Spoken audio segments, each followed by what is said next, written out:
नमस्कार साथियों, कैसे हैं आप सभी लोग। तो मेरे पीछे आप लोग जो लाइन देख रहे हो, कहीं ना कहीं स्टूडेंट्स के जीवन से जुड़ी हुई ये लाइनें हैं। हालांकि कई लोग इसको श्रृंगार रस में भी ले जा सकते हैं, लेकिन अगर आप देखोगे तो ये लाइनें कहीं ना कहीं स्टूडेंट के जीवन को भी जोड़ती है। क्योंकि यहाँ पर जो पीछे लाइन लिखी हुई है कि वो कह रहा है कि कभी किसी को मुकम्मल जहाँ नहीं मिलता, है ना। कभी किसी को मुकम्मल जहाँ नहीं मिलता, कहीं ज़मीं तो कहीं आसमान नहीं मिलता। मतलब कई बार हम स्टूडेंट्स के साथ ऐसा होता है, अगर मैं खुद को भी एक एस्पिरेंट मान के बात करूं, कि हमारे मन का नहीं होता, हम जैसा चाहते हैं वैसा नहीं होता। हम जो देखते हैं कि हमारा रिज़ल्ट ऐसा आना चाहिए, हमें वैसा रिज़ल्ट नहीं मिल पाता। हम जो कोशिश करते हैं कि हमारे इतने मार्क्स आने चाहिए, उतने मार्क्स नहीं आ पाते। लेकिन ऐसा नहीं है कि कभी भी आपको अपना वो मुकम्मल जहाँ नहीं मिलेगा। लेकिन उसके लिए बहुत ज़रूरी है कि लगातार प्रयास करते रहिए और हमेशा आपके थॉट प्रोसेस में वही बात रहे कि मैं किस तरीके से अपने एम को अचीव कर सकता हूँ और किस तरीके से मैं अपने गोल तक पहुँच सकता हूँ। और जब आप अपने गोल तक पहुँचने का प्रयास करते हो तो आपके रास्ते में कई सारे ऑब्स्टिकल्स आते हैं, आपके रास्ते में कई सारे डिस्ट्रैक्शंस आते हैं। और उन्हीं डिस्ट्रैक्शन में एक बहुत बड़ा डिस्ट्रैक्शन है फेलियर। फेलियर को मैं डिस्ट्रैक्शन इसलिए मानता हूँ क्योंकि कुछ बच्चे उस फेलियर को देख के विचलित हो जाते हैं। जैसे अभी प्रीलिम्स में कुछ बच्चों के कम मार्क्स है एमपीपीएससी प्रीलिम्स में, तो वो उसको लेके बैठ गए कि मेरे कम मार्क्स से कम मार्क्स है। और वहीं पर एक कर्मशील विद्यार्थी होगा जो एक हफ्ते दुख मना लेगा, लेकिन अब वो अभी तक पढ़ने बैठ गया होगा कि ठीक है, मुझे अचीव करना है मेरे गोल को, तो मैं पढ़ने बैठता हूँ यार, मेरा को मेंस पढ़ लेना चाहिए और इसके अलावा मैं थोड़ा बहुत मैथ्स वगैरह कुछ ऐसा कर लेता हूँ कि मेरा प्लान बी भी रहे अगर मैं कुछ इसमें नहीं कर पाता हूँ तो कहने का मतलब ये है कि आपके लाइफ के जो डिस्ट्रैक्शंस है ना, उसे थोड़ा सा अलग करिए। क्योंकि आपको जब तक अपना मुकम्मल जहाँ नहीं मिलेगा, जब तक आप प्रयास नहीं करोगे, जब तक आप कोशिश नहीं करोगे और जब तक आप इन डिस्ट्रैक्शंस को थोड़ा सा साइड नहीं रखोगे। आप ये सोचते हो कि डिस्ट्रैक्शन सिर्फ आपको है या डिस्ट्रैक्शन किसी एक दोस्त को है। डिस्ट्रैक्शन इस दुनिया में सबको है, लेकिन विजय किसकी होती है, अचीव कौन करता है? जो इन डिस्ट्रैक्शंस को साइड में रखता है, जो फेलियर को देखता है और फेलियर से सीख लेता है कि मेरे फेलियर जो हुआ वो किस वजह से हुआ। अगर हम बात करें अभी इस वाले प्रीलिम्स की ही, अगर कुछ बच्चों ने बोला कि यार सर बेसिक ल्यूसेंट पढ़ने से काम नहीं हो रहा, लेकिन अगर आप देखोगे तो हिस्ट्री 2 क्वेश्चन 3 क्वेश्चन के अलावा लगभग ल्यूसेंट से आया, पॉलिटी लगभग ल्यूसेंट से आ गया, बेसिक पॉलिटी पढ़ के आते तो काम हो जाता। तो बहुत ज़्यादा स्ट्रैटेजी में चेंजेस मत करिए। आपके जो कोर सब्जेक्ट की किताबें हैं वो आपको पढ़ना है, वही सब चीज़ें रखना है।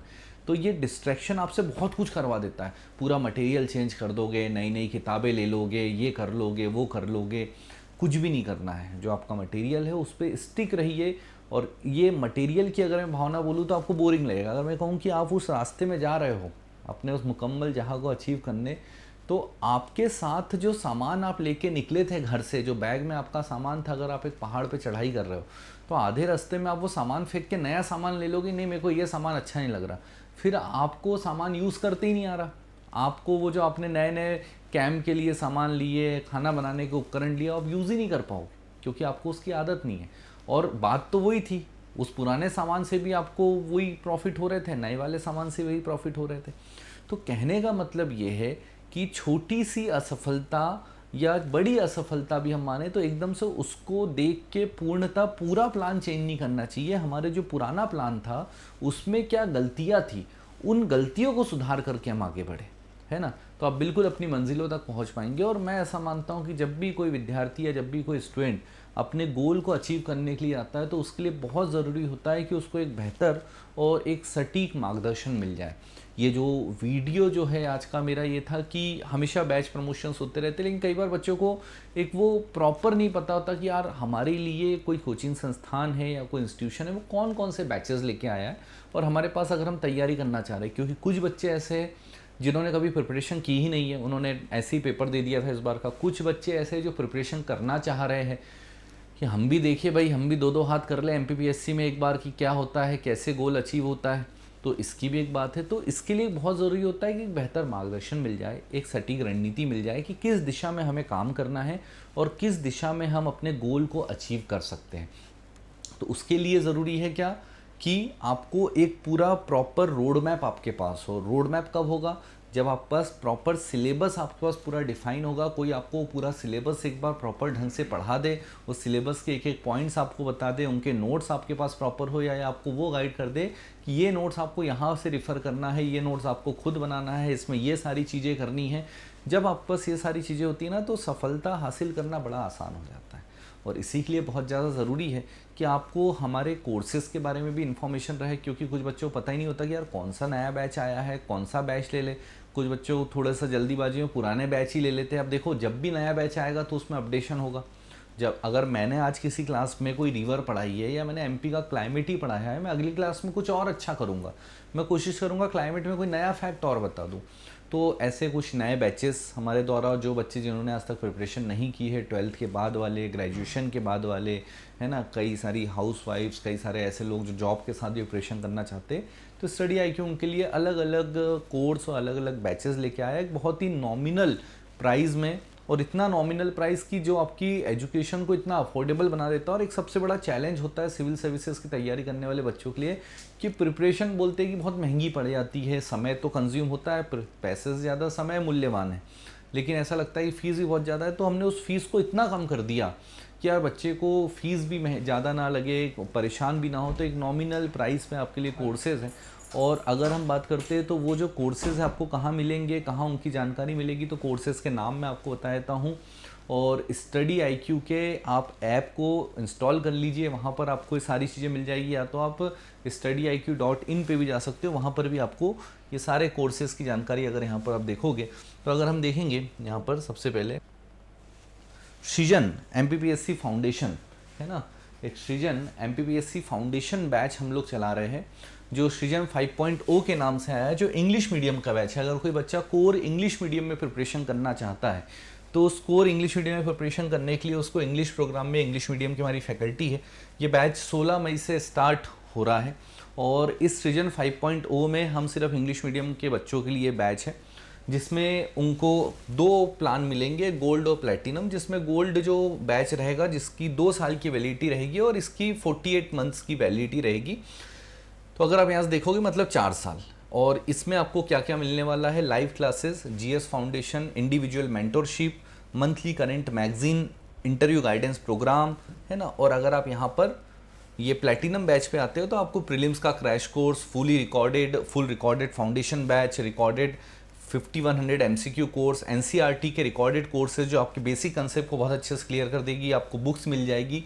ये सारी चीज़ें मात्र कितने 21,249 रुपये में आपको मिलेगा। लेकिन अगर आप यहीं पर कूपन कोड यूज़ कर सकते हो स्काई लाइव, है ना। अगर आप कूपन कोड क्या यूज़ करोगे, जो आपके नीचे जो कूपन कोड यूज़ चल रहा है स्काई लाइव, आप उस कूपन कोड को यूज़ करोगे तो आपको इस प्राइस में भी और कम दामों में ये जो कोर्स है वो मिल जाएगा, अगर आप इस कूपन कोड को यूज़ करते हो। और अगर आप डायरेक्ट लेते हो तो आपको इसी प्राइस पे ये जो बैचेस है मिलेगा। तो एक सृजन 5.0 बैच है जो आप, जिसके बारे में मैंने आपको बताया, जो इंग्लिश मीडियम का pre plus mains foundation batch है, जिसमें प्री और मेंस दोनों चीज़ें होगी, जो आप घर से बैठ के तैयारी कर सकते हैं। इसके अलावा एक निश्चय बैच है 2028 के लिए, 3 ईयर का फाउंडेशन बैच है, जिसमें ये वैलिडिटी आप देखोगे। और 3 साल वाले जो 12वीं के बाद जो बच्चे प्रिपरेशन करना चाहते हैं, जिनसे मार्केट में 1.5-2 लाख रुपए फीस वसूली आती है 3 साल के नाम पे, और यहाँ पर आपको उनको मात्र एक मार्जिनल प्राइस 38,000 के आसपास उनको ये बैच मिल जाएगा। और अगर वो गोल्ड पे आएंगे तो 33,000 में वो बैच इनको मिल जाएगा। और लगभग इस बैच में बच्चों को बेसिक फाउंडेशन NCERT कोर्सेज के साथ साथ आंसर राइटिंग से लेकर MCQ तक सारी चीज़ें यहाँ पर इस बैच में बताई जाएगी। तो यहाँ पर ही आपको निश्चय बैच जो है, निश्चय बैच की फैकल्टीज़ यहाँ पर आपको मिलेगी। 16 मई से ये भी स्टार्ट हो रहा है। और वह यहाँ पर ही वही, अगर मैं आपसे कहूँ कि कूपन कोड की लाइन आपको नीचे चल रही है, अगर आप उसे यूज़ करोगे तो आपको एक मार्जिनल और नॉमिनल प्राइस में बैच मिल जाएगा। और अभी वह बच्चे जो MPPSC की मेंस देखना चाह रहे हैं, अभी जिनके लिए 2026 का, जिनका प्रीलिम्स क्लियर हो रहा है, या जो बच्चे 2027 के लिए भी तैयारी करना चाह रहे हैं कि हमें मेंस कर ले, उनके लिए हम लोग आलेखन MPPSC आंसर राइटिंग बैच लेके आए हैं, जिसकी वैलिडिटी 12 महीने और जो मात्र 6,249 रुपये का है। लेकिन अगर इसमें आप कूपन कोड लगा दोगे स्काई लाइव तो ये आपको और भी कम दामों में ये बैच मिलेगा। अगर हम यहाँ पर देखते हैं तो इसमें आपको क्या क्या मिलेगा, 300 plus practice based session, previous year के क्वेश्चन पेपर का discussion, integrated answer writing practice, current affairs के साथ थोड़ा सा जोड़ के मेंस को, और special focus on Haryana specific, MP specific topics होना चाहिए, यहाँ पे हरियाणा लिख दिया गया है ना, मध्य प्रदेश स्पेसिफिक टॉपिक के ऊपर जो फोकस किया जाएगा। तो ये चीज़ें आपको यहाँ पे याद रखिएगा। तो ये आलेखन बैच जो आज से ही चालू हुआ है, 7 मई से कल से चालू हो गया है, तो इसको याद रखिएगा। तो ये आपको इससे भी कम दामों पे बैच मिल जाएगा, अगर आप कूपन कोड अप्लाई करोगे तो इससे भी कम रेट्स में ये बैच अवेलेबल है। तो ये आलेखन, निश्चय और सृजन 5.0 ये कुछ नए बैचेस आए हैं 2027 के लिए, 2026 मेंस के लिए, ताकि बच्चों को जिनको कन्फ्यूज़न होता है, जो बैच लेके नया बैच लेके पढ़ना चाहते हैं, जिन्होंने अभी तक प्रिपरेशन नहीं की हो, जो बच्चे ऑलरेडी पढ़ चुके हैं वो तो यूट्यूब क्लासेस के थ्रू ही उनका रिवीजन हो जाता है, क्योंकि वो ऑलरेडी पढ़ चुके हैं तो उनको पता है क्या करना। और जब मैं यूट्यूब पे पढ़ाता हूँ तो इतनी जल्दी रिवीजन हम लोग करते हैं तो उनको समझ में आ जाता है कि हाँ ये चीज़ें क्लास में हमने बेसिक कंसेप्ट से ऑलरेडी करके आ रहे थे, यूट्यूब पे बस रिवीजन मोड में चल रहे हैं। लेकिन जिन्होंने नहीं किया उनको यूट्यूब पे वो चीज़ें थोड़ी सी फास्ट लगेगी, कई बार बेसिक कंसेप्ट छूट जाते हैं, तो वो क्लासरूम प्रोग्राम के थ्रू इसको कर सकते हैं। तो बस यही कुछ जानकारी आप लोगों के लिए थी। तो मिलते हैं अगले सेशन में, जिसमें हम लोग और बहुत सारी बातें करेंगे। इसके अलावा हम लोग हमारे जो यूट्यूब प्लेटफॉर्म है उस पर हम लोग मेंस का एक आंसर राइटिंग का सेशन भी लेके आ रहे हैं, जिसमें आपको एक फ्री सेशन रहेगा आंसर राइटिंग का, लेकिन उसमें पूरा सिलेबस नहीं होगा, उसमें बस आंसर राइटिंग की प्रैक्टिस होगी। अगर आपको पूरा प्रॉपर सिलेबस कंप्लीट करते हुए करना है तो आपके लिए आलेखन बैच जो है हमारे द्वारा लाया जा रहा है। तो चलिए मिलते हैं नेक्स्ट क्लास में। बहुत बहुत धन्यवाद। Thank you.